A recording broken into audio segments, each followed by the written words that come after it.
Did you watch last night's game? Yeah, I was dozing a little bit, but I was watching. Were you happy?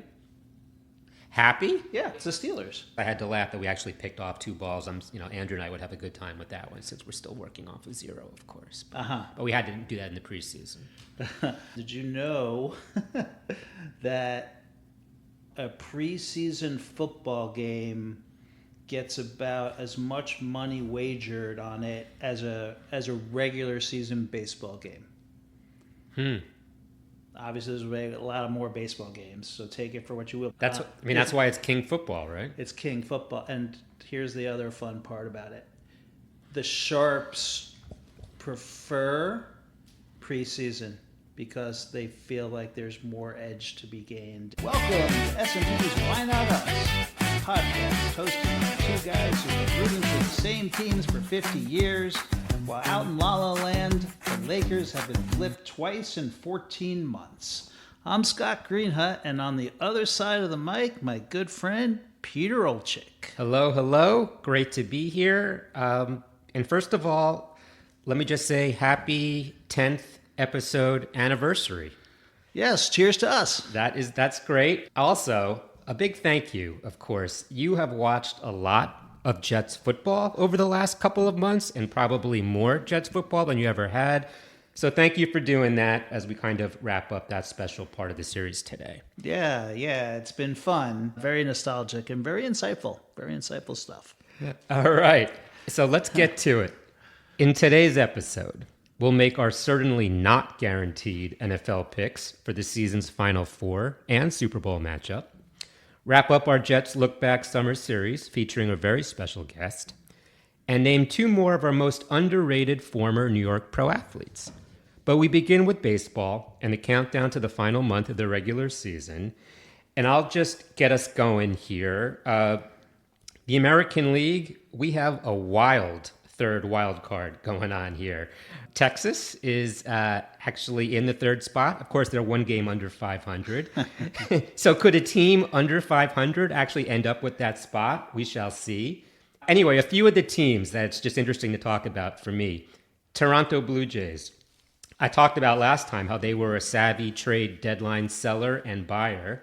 Well, they've been creeping up. They're 1.5 games back. And if Vladdy can just be solid for September, it's been a tough year. He's now coming off of a concussion protocol, but he's back, I think, this weekend. That could really be a difference maker. The Detroit Tigers. They traded their top starting pitchers, Tarek Skubal and Casey Mize. Could they have a 2024-esque post-Sellers late run in them? They're 2.5 games back. And by the way, they have the biggest run differential in the American League, just behind Boston and the Yankees. And all the other wild card contenders, negative run differential for all those teams. Finally, Seattle. They're also competing for the division, and they're 4 back there, and they're 3 back in the wild card. Disappointing season again for Cal Raleigh, who recently spoke to the media, took a lot of the blame, as he would as a leader of that team. But they could have a possible stretch drive spark. Today's MLB debut of lefty Cade Anderson, who is the top starting pitching prospect in the sport. He was the overall number 3 pick in 2025. He's the first to MLB from that draft class. He led LSU to the College World Series title, been dominating in AA, so that'll be an interesting one to watch. So that's kind of my sense of this wild card, and I'm sure in a week or so, it'll look kind of different. Yeah, I've got one AL team I've been keeping an eye on. What about the Chicago White Sox? Yeah. Leading the AL Central after, 2 years ago they lost 121 games. Right. Say it again for the Mets fans, 121 games. At the beginning of the year, Fangraphs gave them a 1% chance of the playoffs on opening day.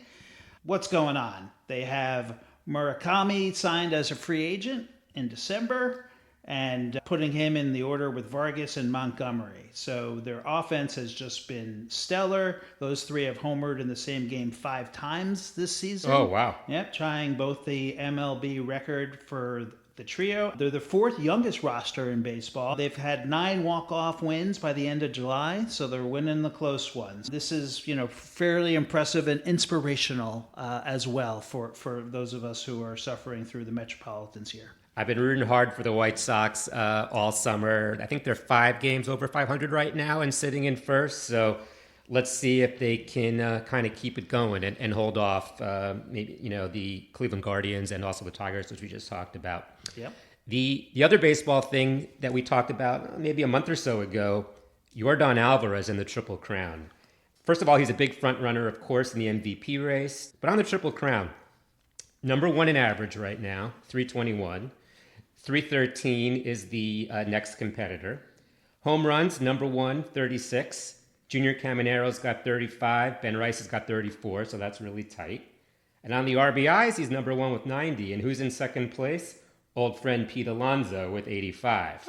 So all 3 are tight races, but this is really exciting. So if you're an Astros fan, to be able to watch him at the plate all year must be such a pleasure, because clearly this is just a very special season by an extremely gifted ball player. Yeah. So with that, let's look a little bit more locally. Yankees, Mets, 6 weeks left. What are you looking at? I mean, look, the Mets have been asked and answered this year. We know what's gone on. I'm just at this point like moving way past the payroll story and the Steve Cohen story, and can we do a rebuild maybe? Like, let's just focus on the young guys. Nolan McLean, Rookie of the Year candidate. Jonah Tong, coming. Maybe the farm system build out from there might be the path to go. Yeah, no, I think all the good stuff going on with the young guys, especially Carson Bench, who I just wanted to touch on. Yes. The last week or so, his play in right field. He's thrown out some people. He threw two guys out in consecutive, but it's just a testament to him, because I remember even earlier in the year, the arm was always great. Of course, he's an ex-pitcher, but just in terms of the fundamentals, getting his feet right and everything, he is now throwing the ball on a line right towards the cutoff, true hop. And he has actually worked himself right into the thick of the Rookie of the Year race. It's probably still J.J. Weatherholt and Sal Stewart there in the top 2 slots, but do not count out Carson Bench on both sides of the ball. His power's been showing up lately, too. Yeah. So I'm excited to kind of watch that as we head into the rest of the year. And then on the Yankees front, good news if you're a Yankees fan. I think Cody Bellinger is due back tomorrow from the hamstring. George Lombard, we've been talking about. He has continued to look really smooth at shortstop, strong at bats. And of course, the big question is Aaron Judge. My 2 cents, if I had to guess, he comes back with about 2 weeks left in this season to get ABs before the playoffs. So that might be a little optimistic, but that's where I'm at. Okay. I mean, I said on this podcast, either the last one or the one before, that the injury was more serious than the Yankees have been letting on. We will continue to judge what happens. Nice. Too easy. But, he hasn't played since May 31st, and the team's basically 500 since then. So kind of important. Yep. All right, so let's get into some of the football. So we thought maybe heading into the year, we would do some picks. And we're going to start in the NFL. We're going to pick our conference championship teams for both conferences. So why don't you kick us off with the NFC? Who you got in the championship game? Yep, I'm going off chalk. I think I just invented that term. I'm not sure it exists, but I'm going against the grain. That one does exist, and I am taking the Seahawks to play the Philadelphia Eagles for the NFC Championship. I am loving everything I'm seeing from the Seahawks on Hard Knocks. They all know they're in front of the camera. Right. I get it, like I really do. But they seem just like such a tight-knit team.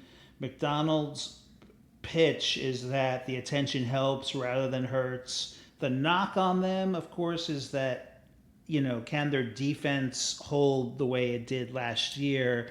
In general, defenses tend to regress more than, a top-tier offense. That's just what the statistics show. And I know they've lost Kenneth Walker to KC, who was the Super Bowl MVP. But overall, I like Seattle and their 12th man and their ethos to get back to the Super Bowl. Yep. All right. So that's a good one. We're going to have 4 different teams, it looks like. So we better make a note of this Yep. in a few months. Yep. Do you want me to defend my Eagle pick, or Oh, yeah, sorry. I'll be quick on that.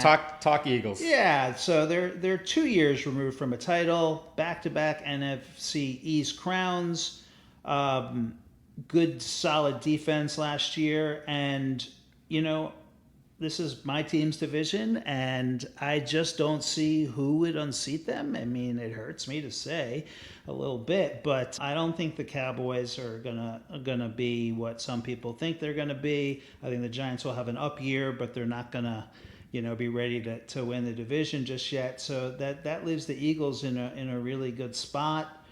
And and Saquon Barkley still humming along, and I think that'll be the key to their season. If they can keep Saquon on the field, I can see them returning to the championship game.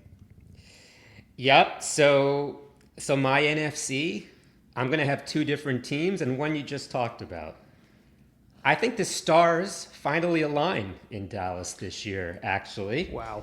Prescott, Wow. I loved him wearing the Super Bowl 30 champions t-shirt to open up training camp. That was very cool. He's putting it right out there. I think you're going to see an improved defense, especially with a full year of defensive tackle Quinnen Williams, who I know well, has been a superstar Jet. That's my off-the-board one, but Sure. I have Dallas in that game. And then this one is pretty chalky, of course. I got the Rams. They're a big favorite to win the conference. They're loaded. Matthew Stafford, Sure. Myles Garrett, we've talked a little bit about on the pod. Yep. Big question mark whether Aaron Donald continues to, work his way in and become official part of this team. Yeah, unlikely, I'd say, but not necessarily critical that he is the old Aaron Donald. Yeah, and I just think that this is a team that would fill their needs as necessary at the trade deadline. They're really looking at this year as their year, understandably so. Stafford's not getting any younger. So that's my thing. So I got Dallas at the Rams. And who do you have as the home game there in your NFC? Did you think about that? I have Seattle as the home Philly team. at Seattle. Yeah. All right. So AFC. Yep. I'm going to go Jacksonville at Buffalo. Let me talk about the Jags for a sec. So 2024, they're 4-13. Massive turnaround last year to 13-4. I am definitely buying into Liam Cohen, the head coach. The culture turnaround across the team, his work with quarterback Trevor Lawrence, both on the footwork side, and then just kind of encouraging him to cut it loose, not worry about mistakes. We saw that version of Trevor Lawrence that was talked about kind of way back when he came out of college. Yep. So I think there's something really good in terms of the chemistry-wise in the Jags and all of that. And then on the Bills side, which I talked about last time, I truly think this is the Bills' year to go deep, especially with the new target for Josh Allen and DJ Moore coming from the Bears. The new stadium is certainly part of it. They got the canopy roof going on, so they're really trying to be their version of Seattle with volume and home field. So, yeah, that one's pretty chalky, but what do you got on your AFC? So I am equally chalky on the Bills. I think it's their time.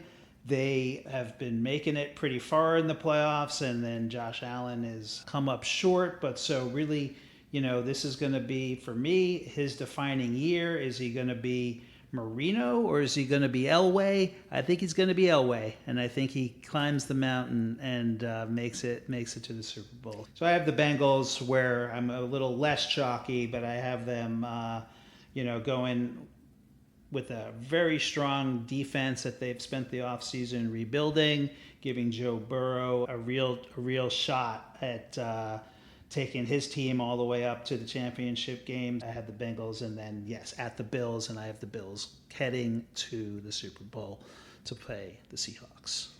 All right, you got Bills, Seattle. I'm going to go Bills and Rams. Who do you got as the winner? I got the Seahawks. Back to back. Seahawks going back to back. The champ nobody's picking will beat the quarterback nobody wants to face in January, and I have them going back to back. Yeah, I'm going to go Rams. I don't know. I'm going to believe the whole LA is back at home for the Super Bowl, just like 2022 when they won the last one. As we discussed at the top of the episode, we're bringing in a special guest for today, someone that you watch most of these games with that we've been talking about for the last several weeks. So we're honored to have Andrew join us for the pod. Right now, we're going to fast forward ahead to 2009 and 2010 seasons, which when you're talking about the Jets, this is as close as they came to reaching the top of the mountain. We have the Rex Ryan years, back-to-back AFC championship games. Let's kick it off with 2009. You've got a rookie QB named Sanchez. You've got the number one defense in the league. And nonetheless, you had to sort of back into the wild card game. Why don't we start there? Yeah. So just a little bit more context. So 2009, the team is 9-7, number one defense in points allowed. As you said, Rex's first year. They were 4-6. We got pasted in New England. I didn't go back to watch that game, 31-14. But heading into late November, we had to win 5 of our last 6. And as you mentioned, lots of backing in talk with the Colts pulling starters in the third quarter of the Week 15 game. So there you go. In terms of the roster, yeah, as you said, Mark Sanchez is a rookie.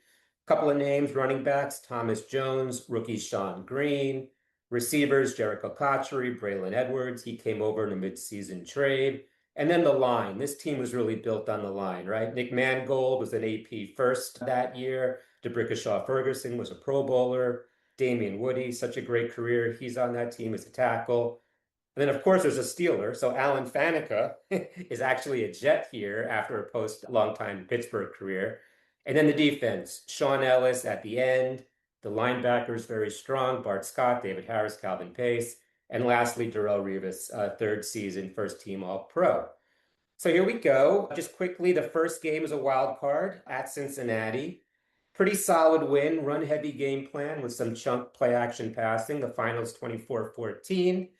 And with that, we're going to bring in Andrew to get into the guts of the next couple of games of that year, starting with the division game at San Diego, January 17th. So, with that Bengal game, Mark Sanchez, fourth QB rookie ever to win his first playoff game. Oh, nice. A little trivia for you. Very nice. Yeah. Love that. All right, so Andrew, so just quickly, the few of the guys on San Diego here, Phillip Rivers, quarterback, LaDainian Tomlinson, running back, Antonio Gates, etc. But what do you got as you look back and watch that division game? All right. First of all, let me say what an honor it is to be on the podcast as one of your first Spotify subscribers, perhaps your first. I'm grateful to be here. And you know, a walk down memory lane with the Jets is really a special thing. This was a time of extreme optimism, which is just, it's such a departure from where we are now that it's hard to even go back there. But I will. So that San Diego game, I remember we're facing a 12-4 team on the road. We really didn't play that great the prior week. And so I wasn't very optimistic. And, you know, there's a 9-point spread.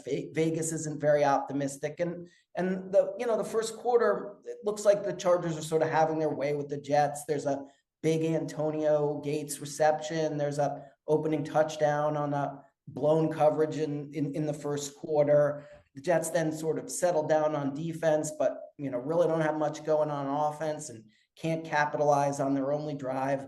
And I guess my takeaway as of halftime is the only way we're in this game is because the football gods have kept us in with 2 missed field goals. Yeah, we were lucky. We were lucky to be down 7-0. It was one of those games. We're like, okay, thank you. Let's go. But let me say one thing before I let you take it away a little more. What I'll say here is that Sean Green touchdown in the first Bengal game, which was the longest touchdown in Jets history to that point in the playoffs, that was the prelude to how this game turned around, right? Like, on the one hand, you had a terrible first half. On the other hand, you had a kind of a Rex team coming into its own, being able to win 17-14 games and feeling confident about that. And sort of that's, I think, how things turned around. So I'll let you have at the second half. Yeah, no, 100%. Yeah, so third quarter, we're down 7. two giant near back-to-back plays. We have Darrell Revis, who is in vintage form in this era, contesting a ball, ending up on his back, lying on the ground, somehow corralling the ball for an interception. And then a few plays later, when the Chargers get the ball again, Jim Leonard has a ball go right to him for a pick. So that's actually two picks within the matter of just a minute or so. We fast forward to the fourth quarter, and you might remember this one. This was beautiful. Mark Sanchez rolls out, buys time, throws a TD to Dustin Keller, and then that follows up with rookie Sean Green, who you were just talking about, with this power burst right up the middle, almost knocked someone over, 53 yards to the house. And just like that, we're in control of the game. Yeah, it's funny. You highlighted the two things that I actually remember, because these things are a long time ago. You don't remember the detailed play-by-play, but I remember that Keller touchdown, and I remember thinking to myself, how are we winning this game? And then I definitely remember, in retrospect, Sean Green, he broke the Jets record 2 weeks in a row, right? And again, this is an extremely optimistic moment, because you're like, oh, the Rex Ryan vision of running people over and being able to win in the playoffs, even on the road, that's becoming a reality. And then Kading misses again. So you're sort of, you're looking at kind of a scenario where, on the one hand, you feel lucky to be leading. On the other hand, you're doing exactly the things you want to do with the Ryan team, right? Yeah, absolutely. And after an onside kick, Kerry Rhodes. So that cool. was a scary up for grabs ball. And then Kerry Rhodes absolutely is the all hands team textbook. That is the one, right? It went kind of past that first line, past everybody, and then it was anyone's ball. It was a perfect onside kick. And you know, a gutsy call on 4th and 1 at the Chargers 30 to win. That was a classic Ryan moment, right? Riverboat Gambler. Yeah, by the way, some fun stats. The kicker Kading, he had made 20 straight field goals to close the regular season, and he had not missed inside 40 yards in 69 career attempts. Wow. So CBS had put that on the screen. Right. And the last thing I noted, the Jets held San Diego to 61 rushing yards that game. Yeah. So there you go. Hello, line. Number 1D. Yeah. Yeah, All right. It's funny. I look back at the stats and I said, we, lose overall yards by close to 100, but still win rushing yards by more than 100. Like, that was to some degree the Ryan formula, and is like, then we believed we could win games like that. All right, we're at Indianapolis, a 14-2 Indianapolis. The retractable roof is closed, so the noise is up. Indianapolis, we have Peyton Manning, who was the MVP, running a no-huddle offense. Dynamic wide receiver core, Reggie Wayne, Pierre Garçon. Dallas Clark, the tight end. Andrew, I've talked about on the pod our issues with tight end over the years. So it's always scary when I mention a good tight end. And by the way, Pat McAfee's the rookie punter. I had not remembered that one. On our side, the Jets. So here's the thing. Going into that game, Sean Ellis had broken his left hand on the first play the prior week. So he's in a cast. Jim Leonard, he had broken his right thumb in season. So he had been playing with a cast. So two key players who aren't able to tackle as well because of that is just another part of what's going on here. And then that leads us into the games. Andrew, the first half, what do you got on at Indianapolis? Well, there was a back and forth half, but if I look at my notes, there are a bunch of times where I remember thinking we can win this game, which was just, again, counterintuitive for a Jet fan. First drive, over the shoulder catch to Jericho Cotchery for a first down. I remember thinking we can win the game. Defensive struggle through the first quarter. Jets blitz really bothers Peyton Manning, right? Yeah. It's like, okay, we have him off. Colts get a drive, touchdown drive keyed by Dallas Clark shaking Dwight Lowry. I remember how much I hated Dwight Lowry. So that's an important thing to remember. But then a great, a goal line stand. And then the Jets get a bomb to Braylon Edwards. And I'm thinking we can win this game, right? We are playing with these guys. Peyton Manning doesn't look like vintage Peyton Manning. And, I have a lot of confidence in the first half. What are you thinking, Peter? Yeah, I mean, the Braylon Edwards touchdown, the Mark Sanchez and him, Braylon Edwards sells it inside, accelerates down the sideline. Sanchez with a heady pump fake, which you saw in the highlights a couple of times, hits him in stride. That's a wow. We don't see plays like that too often. And then fast forward a little bit, the Brad Smith play. Wow. A direct snap, fakes an option to a wide open Jericho Cotchery, a player I think we both loved. 45 yards to the Indy 12. By the way, that was Brad Smith's second pass all year, so that's amazing. And then a little bit later, Mark Sanchez hangs in, takes a hit, throws a dart to tight end Dustin Keller, who shields a defender almost like a basketball player for a touchdown. We're up 14-6. This is pretty good. Keep going. There's a blitz by Calvin Pace up the middle. He meets Joe Adai in the backfield. Fumble, recovery, Jim Leonard. We get a field goal, 48 yards, 17-6. We're up 11. In that Bronco game that we talked about last time at Denver, we were only up 10. So this is new territory. And again, how can you not believe that we got a shot to hang on here? But then it changes so fast before the end of the half. Indianapolis, 2-minute drill. Peyton Manning drops a dime deep middle to Austin Collie. There's your tight end. And then maybe the next play, wide open, nice grab, touchdown. Just like that, 17-13. And you're feeling it a little bit. The game feels a little bit different than it did before that. That's kind of where I was at through the half. Yeah, this is a retrospect one, but the bomb to Austin Collie, I call it such a same old Jets moment. Yeah. Hall of Fame quarterback hits no-name receiver 2 times at the end of the half to crush our dreams. Brady does it, Manning does it. It's just, I mean, again, I'm sure football fans of every franchise have this feeling, but it just feels more acute as a Jet fan. That's the drive that always friggin' kills us. Either it puts us away or it puts the other team back in the game. And here it did. And again, Manning had no rhythm and suddenly he did, right? So again, I'm not thinking we're going to lose this game. I still am very hopeful, but the Colts are going to be heard from, right? Yeah. So take us into the second half. Okay. Let's see. I mean, I saw this throw very early again from Sanchez to Cotchery. I'm feeling good. I see a long throw from Sanchez to Keller for a first down, and I'm thinking this is so good. Win or lose at that moment, these guys are going to have a productive career together, right? Yeah. Sanchez to Keller. This is going to be a historic combination in Jets history.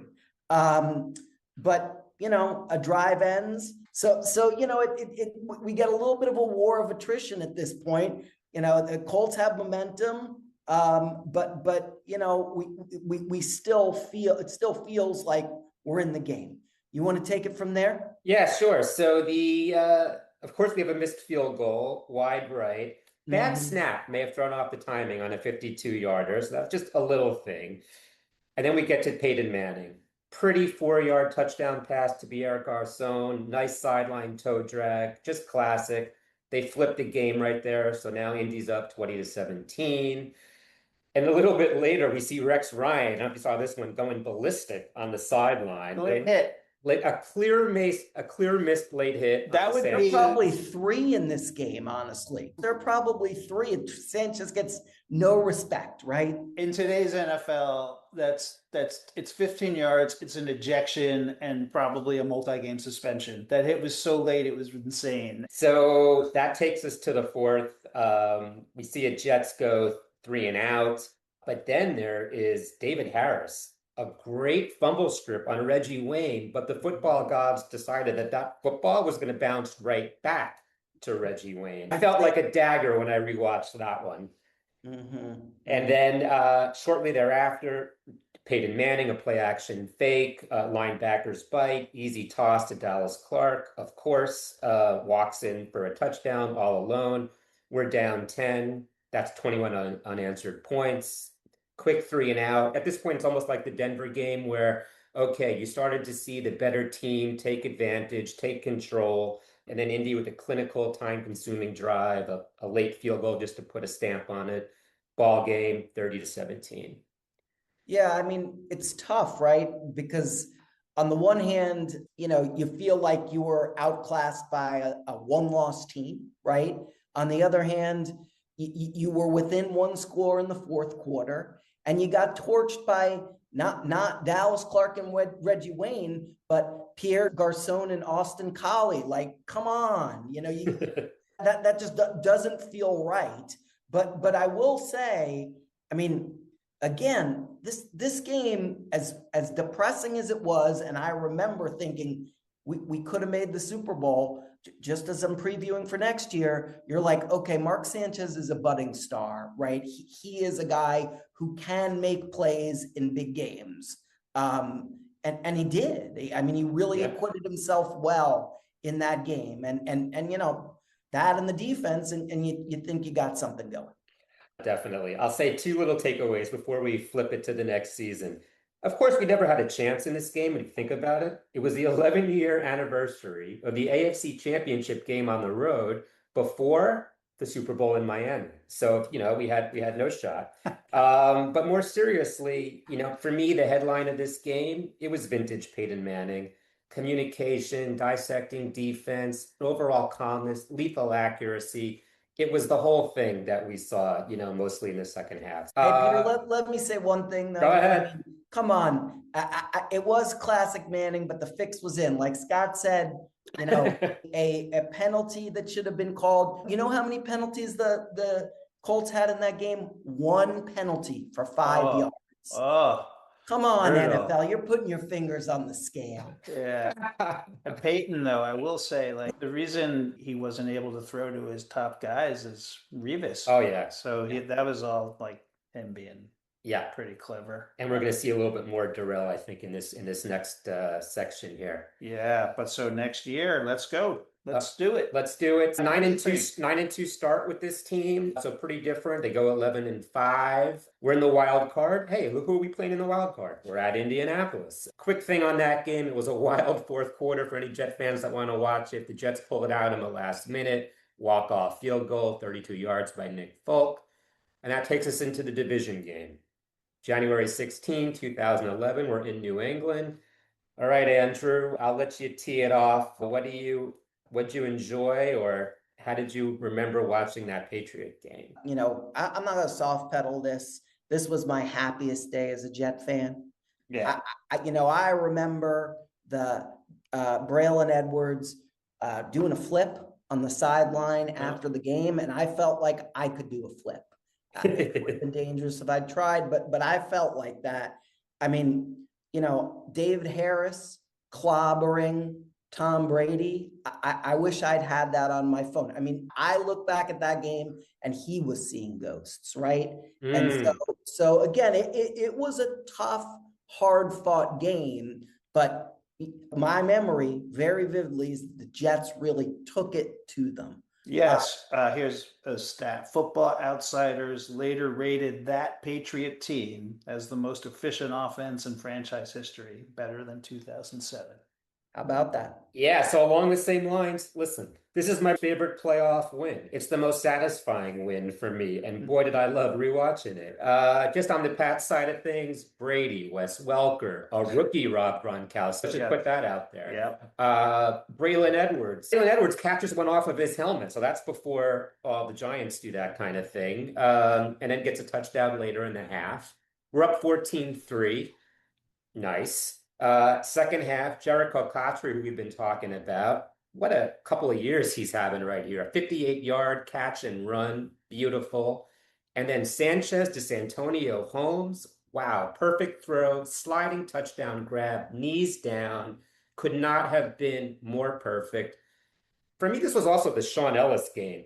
Yeah. Sean Ellis was everywhere in this game. Sean Green then puts the exclamation on the point, kind of walks in for an easy touchdown.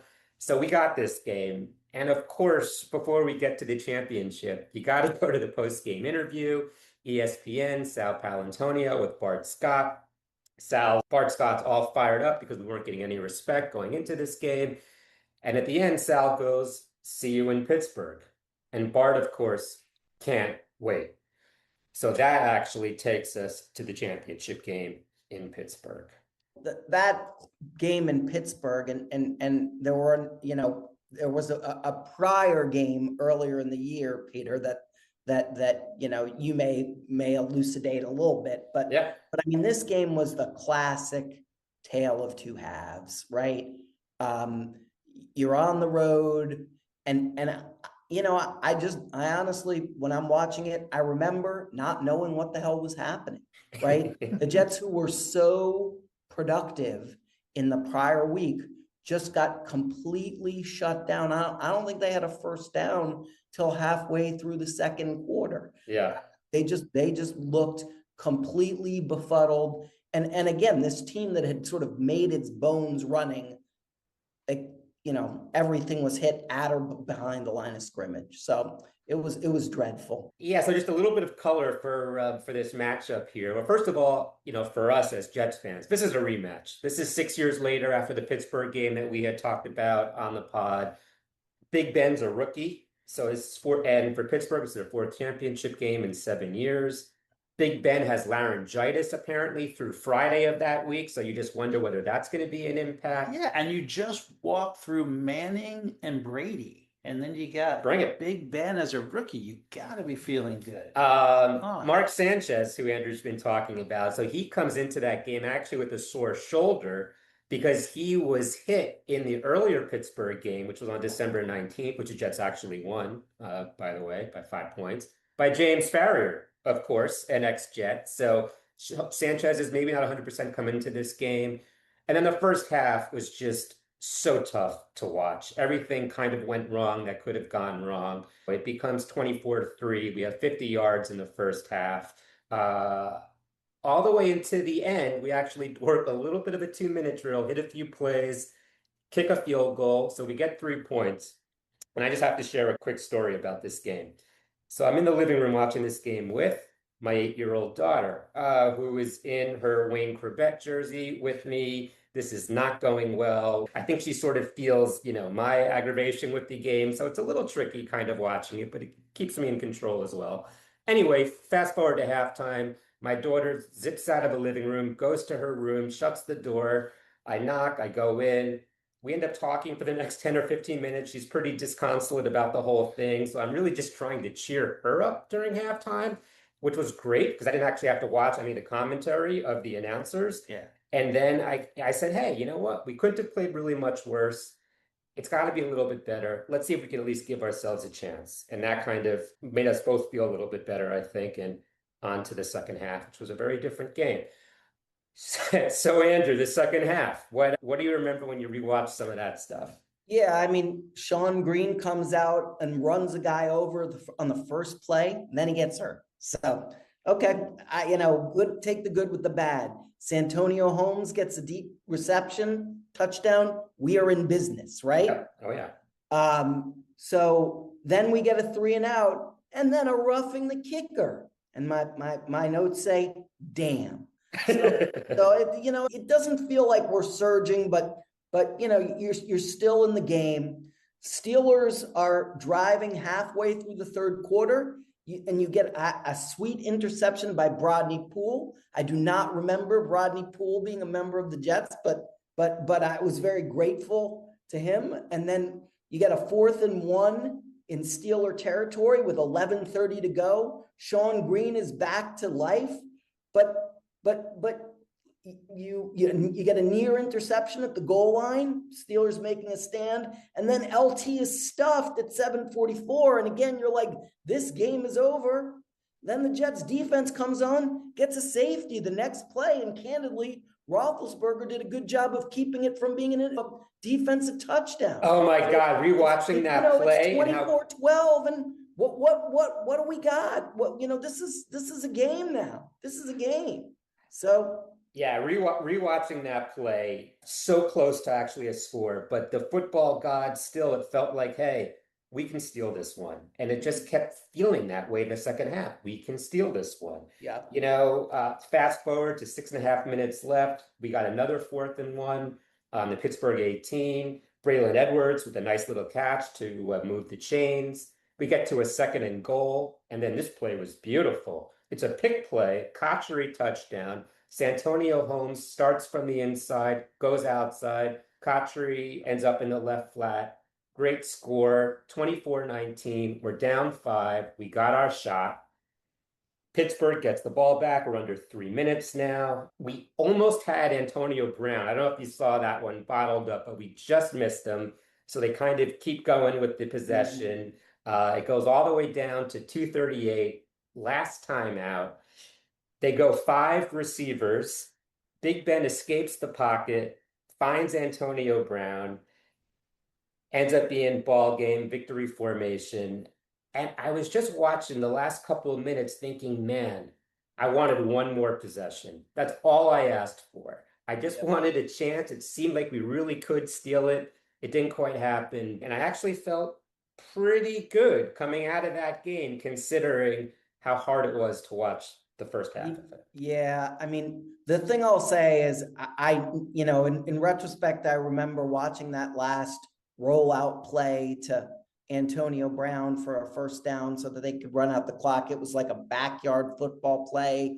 Roethlisberger was throwing the ball down, and it just, again, a crushing thing to watch, even now. But I agree with you, Peter. The takeaway from this game was the Jets showed a ton of character. After a dreadful first half, they outgained the Steelers in total. Sanchez totally outclassed Ben Roethlisberger. Totally. Yeah.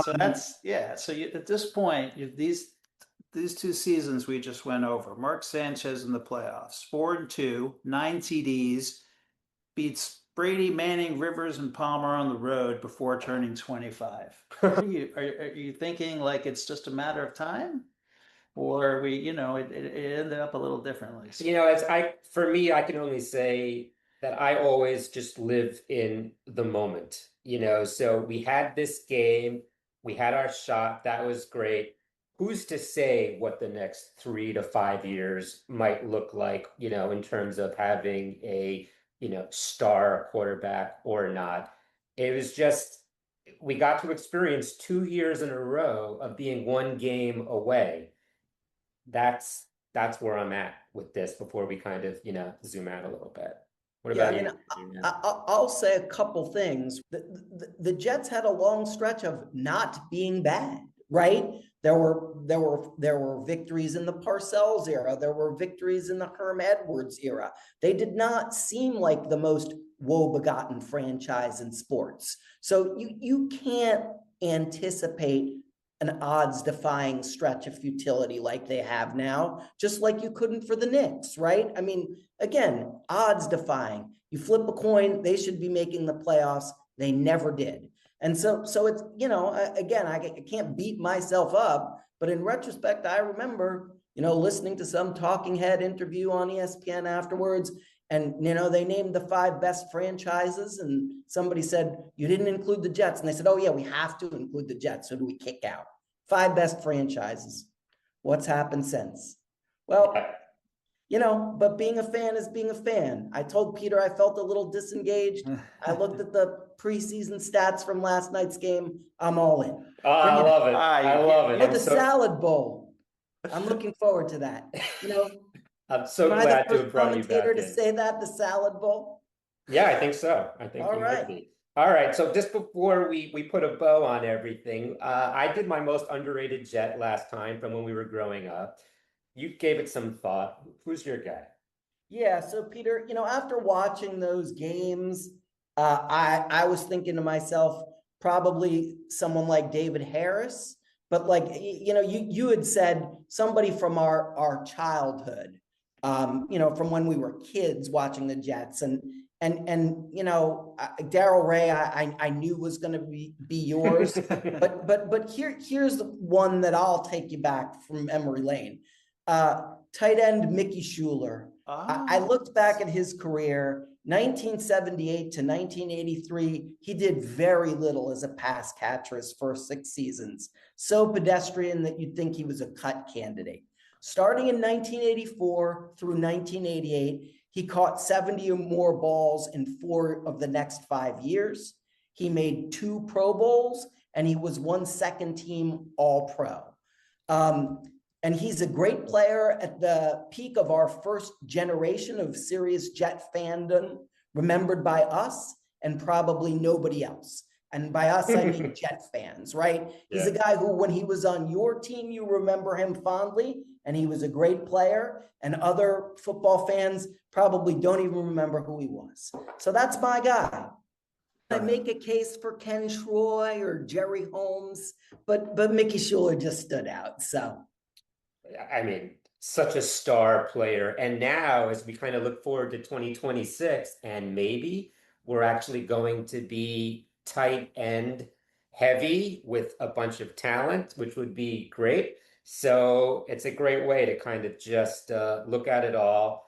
Listen, I'm excited for this season. I said when we did the draft that I needed to start seeing some wins. I needed to start seeing a winning mindset. I want to see competency. We'll figure out next year with all of our picks in the first round. But for this year, I want to see 7 wins or so. That's where I'm at.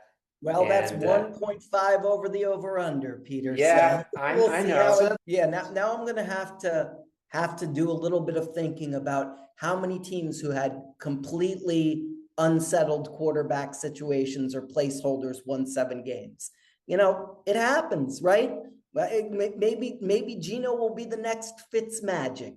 Who knows? So, but again, I agree with you on competency. It's just, it's after this stretch of quarterback futility, it's hard to see righting the ship without getting that position right. And again, I'm very hopeful that one of our favorite players, Aaron Glenn, will come through. But like after last year, I think he was not a guy who you're going into the year thinking, yes, he's our coach. But I guess that's what Lion fans thought about Dan Campbell's first year too, right? So never lose hope. Yeah, and him calling plays on defense. Let's see what that means this year. And I mean, again, I will say it looks like they've upgraded the personnel significantly on defense to fit his mold, right? So couple of real run stoppers. I mean, they traded Salah's players back to Salah, and they got Aaron Glenn players.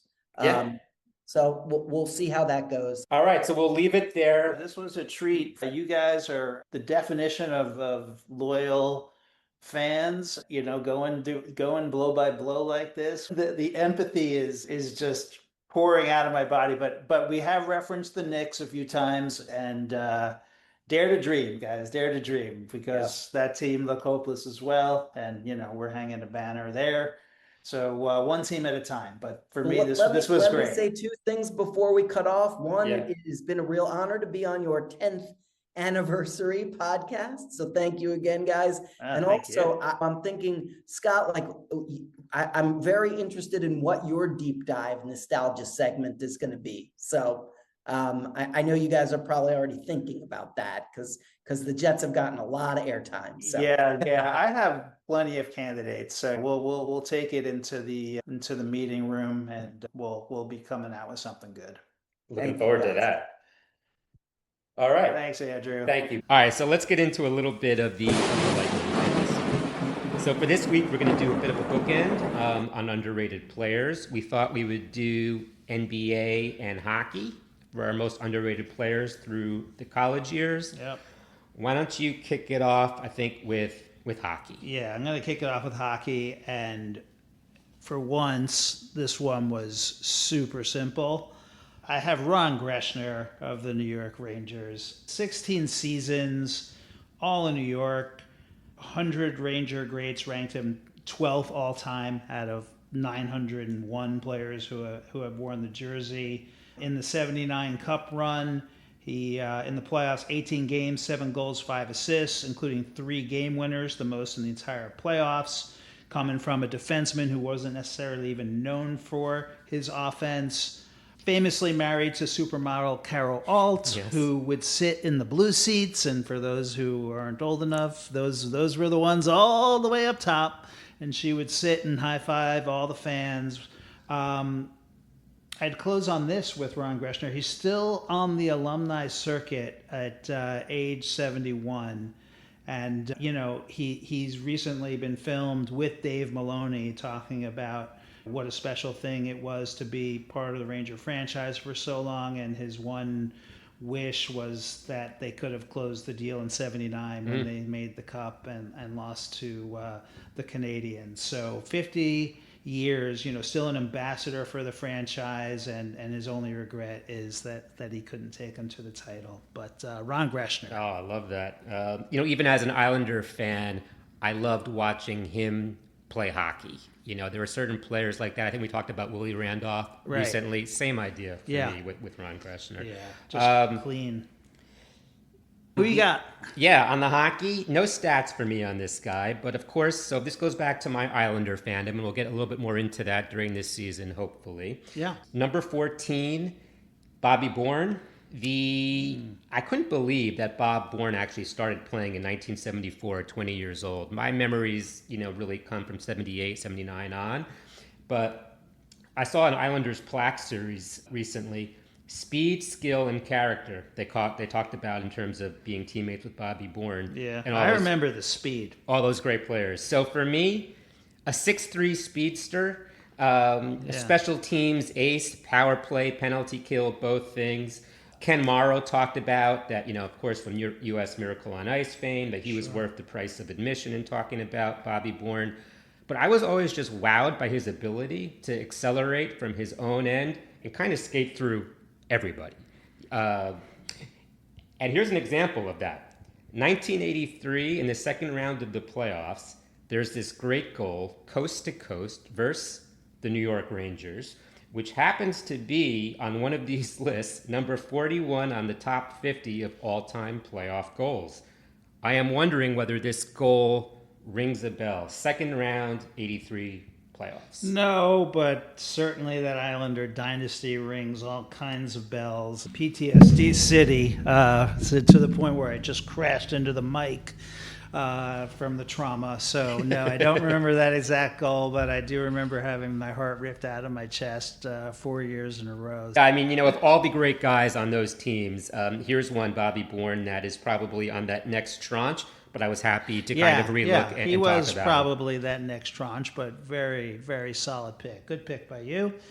Basketball. NBA. Yeah. This one was trickier for me. Same. And so you know, I kind of had a few contenders, but let's just get right to it. My pick, Rory Sparrow. The Knicks got him from Atlanta in February '83 for Scott Hastings and cash, reportedly $600,000. Of course, where was he drafted from? Villanova. So he was, you know, the first Villanova point guard to run the New York Knicks 40 years before Brunson. Same school, same position, same building.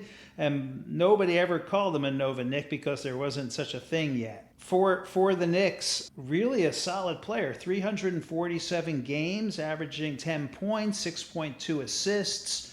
47% from the field, 81% from the line, 4 straight seasons of 400 plus assists. And then the last thing I'd say on Rory Sparrow, 1987, SI names him one of its 8 Sportsmen of the Year for his work with the kids in New York City and Paterson, New Jersey, where he founded the Rory Sparrow Foundation. That's my pick, Rory Sparrow. Love Rory Sparrow. Such a fan of his game. He's on my short list, of course. It was a tough pick for me. I went Gerald Wilkins. So this is kind of the later part of our ground rules here. 1985 to 1992. Yep. So he played his first 7 seasons as a Knick, 5 playoff teams. He was a second rounder from Tennessee, Chattanooga. I always have a soft spot for guys that aren't first round picks, you know, the Jalen Brunsons of the world for sure. Dynamic scorer, shooter, creating off the dribble, slasher, finisher on the fast break, extremely athletic, and a really tough defender. One thing which I didn't remember, 6 seasons of at least 80 games. So the durability of the player is fantastic. And I guess I always had extra respect for him as a player because it could not have been easy being Dominique's little brother. Yeah. So he was a really good Nick. And in some of the footage I was watching, very nice chemistry with point guard Mark Jackson, kind of your guy. And also, before we leave these underrated players, I just wanted to say I have an honorable mention, but it didn't meet my ground rules of at least 5 years with the team.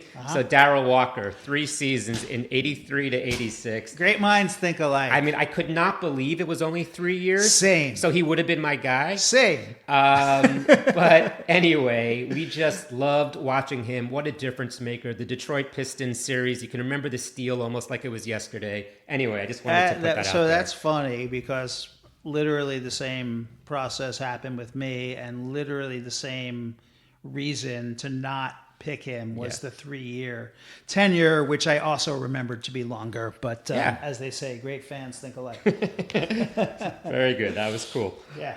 All right, so let's do a little PS. Let's take it off the field for this week. Almost like a bit of a corollary to last round.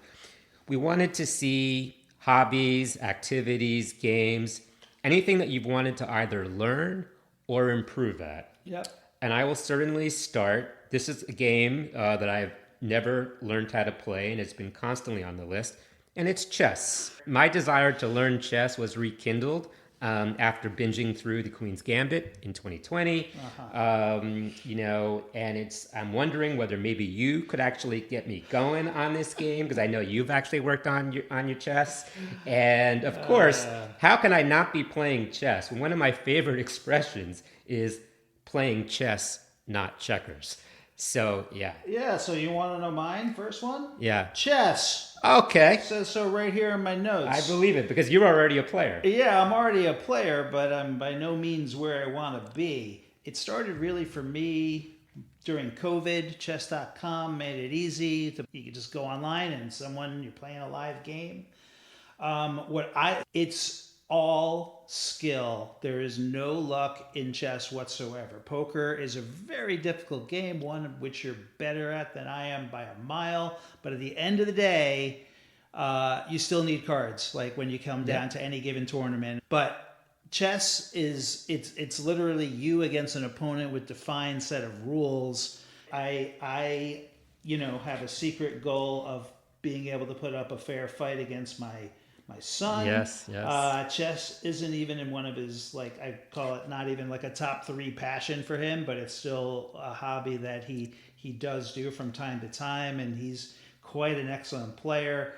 At this point, I really can't put up a reasonable fight against him, and so I use him more as a tutor than anything else. So he will coach me during some games or review games with me and go over specific things that I should have been looking at or different ways to think about my choice. So this is since I am starting from basically zero. I could get you going for sure. All right. Well, you mentioned cards, so this is kind of a quick one. Yeah.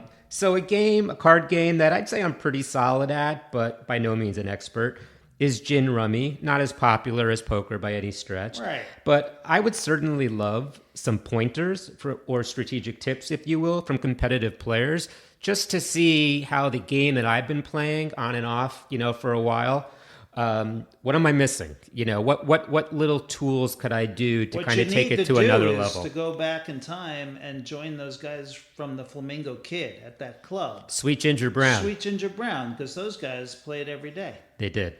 Yeah.